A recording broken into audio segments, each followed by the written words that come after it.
तो सबके जैसे जो हॉस्टलर्स हैं वो कह रहे थे कि सबसे पहले हॉस्टल में जाती पूछते थे यार बच्चन साहब कौन से कमरे में रहते थे, तो सबसे लंबा वेटिंग लिस्ट उसी कमरे का होता था।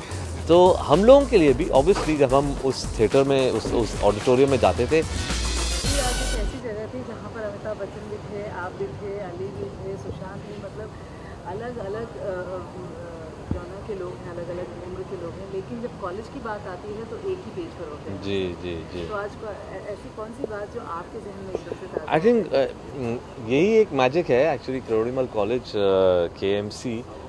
इतने सारे लोग हैं इंडस्ट्री में केएमसी से, जैसे सतीश कौशिक जी जोकिंगली कह रहे थे कि ऐसा लग रहा है कि यशराज तो केएमसी चला रहा है, विच इज़ एक्चुअली ट्रू। इतने लोग हैं वहाँ कि कभी कभी तो हमें जो जानते नहीं है केएमसी के और जो बॉम्बे के लोग हैं वो पूछते हैं कि फिल्म स्कूल है क्या? ऐसे नहीं, फिल्म स्कूल नहीं है, रेगुलर कॉलेज है। लेकिन उस कॉलेज का स्ट्रेंथ ये है कि वो extra curricular activities, theatre, sports, इन सब चीज़ों को इतना बढ़ावा देता था कि हम सब जो एक इंडिविजुअल्स जो शेप होते हैं, उनकी जो पर्सनालिटी एक शेप होती है वो उससे होती है। इसलिए बहुत दुख होता है जब आप देखते हैं कि वो ऑडिटोरियम जिसमें से मिस्टर बच्चन से लेके आज तक के एक्टर्स निकल के आए हैं, उसकी ये हालत हो गई है। इट जस्ट शोज़ हमारी as a country, as a society हमारे प्रायोरिटीज़ क्या हैं।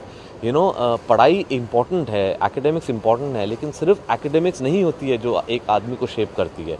It is a holistic experience जिसमें थिएटर हो, ड्रामा हो, स्पोर्ट्स हो, सब कुछ हो, तब जाके एक आदमी को एक कॉन्फिडेंस मिलती है, एक they become people ready to face the world. और वो उस कॉज के लिए हम सब यहाँ आए कि केएमसी का जो एक थिएटर और एक जो ऑडिटोरियम था, एक इंस्टीट्यूशन था, अब वो इस हाल में है कि उसको उसके अंदर भी नहीं जा सकते हैं आप, and it's really sad.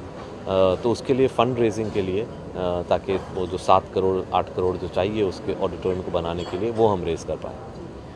Kabir, आपका बैच कौन सा था? 90। 90। आप 90 के बैच में थे। बच्चे सब कह रहे हैं कि कोई 50 की बात कर ही नहीं रहा था, सब अपने अपनी बातें कर रहे थे। लेकिन जब आप कॉलेज गए थे, पता तो होगा कि अमिताभ बच्चन इस कॉलेज बिल्कुल, में जी थे, जी तो जी। किस तरह से आप लोग उनको देखते थे? What was your? नहीं, ऑब्वियसली देखिए मिस्टर बच्चन साहब तो एक लेजेंड हैं, तो हम क्या, सारा दिल्ली यूनिवर्सिटी जानता था कि किरोड़ीमल कॉलेज के सबसे फेमस एलुमनाई कौन है, वो मिस्टर बच्चन है। तो सबके जैसे जो हॉस्टलर्स हैं वो कह रहे थे कि सबसे पहले हॉस्टल में जाती पूछते थे यार बच्चन साहब कौन से कमरे में रहते थे, तो सबसे लंबा वेटिंग लिस्ट उसी कमरे का होता था। तो हम लोगों के लिए भी ऑब्वियसली जब हम उस थिएटर में उस ऑडिटोरियम में जाते थे तो एक फीलिंग की यार बच्चन साहब यहाँ परफॉर्म करते थे, जब वो प्लेयर्स के मेंबर थे वो यहाँ परफॉर्म करते थे, तो उसी से एक इतना एक मोटिवेशन मिलता था, एक इंस्पिरेशन मिलता था। And I am so glad आज उन्होंने इतना टाइम निकाला to come back and speak for his college. तो हम सब तो बहुत ही जूनियर हैं, हम सब we have not achieved half of what he has achieved, तो हमें तो आना ही था। ये क्योंकि अलमनाई मीट का ये रीयूनियन इतना है, पावर इतना है। एक प्रोफेशनल क्वेश्चन करना चाहूँगा, आपकी जो फिल्म है उनको डायरेक्ट कर रहे हैं Ali Abbas Abbas, same alumni, same college से, क्या कहेंगे एकता टाइगर संगा को लेकर? बहुत खुशी है क्योंकि कहानी जो है वो मैंने शुरू करी थी, अब उसको आगे ले जा रहे हैं अली। हाँ, और अली मेरे असिस्टेंट रह चुके हैं और दोस्त रह चुके हैं, अब वो यशराज में हैं, तो ऑब्वियसली टाइगर यशराज का फ्रेंचाइज है, अब उसको आगे ले जा रहे हैं, वो अपने नज़रिए से आगे ले जाएंगे। ऑब्वियसली कैरेक्टर तो वही रहेगा, एक जो बेसिक सेटअप था वो सिमिलर रहेगा, जो दुनिया हमने बनाई थी वो सेम रहेगा, लेकिन एक अलग नज़रिया होगा उस दुनिया में।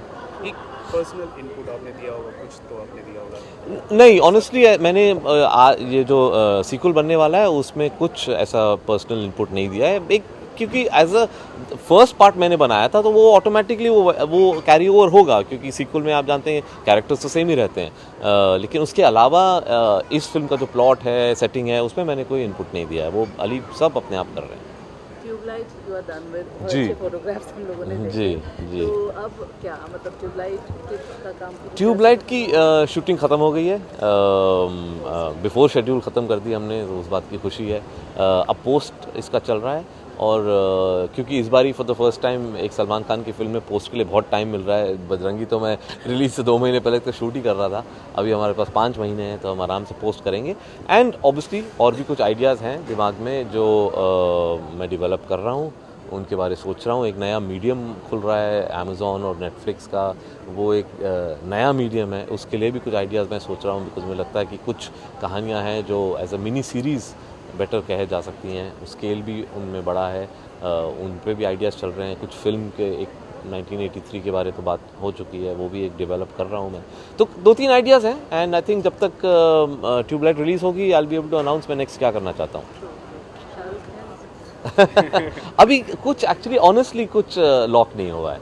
ऑब्वियसली एज डायरेक्टर्स हम लोग बात करते हैं, और शाहरुख तो पुराने दोस्त हैं, मैं कॉलेज के ज़माने से जानता हूँ उनको।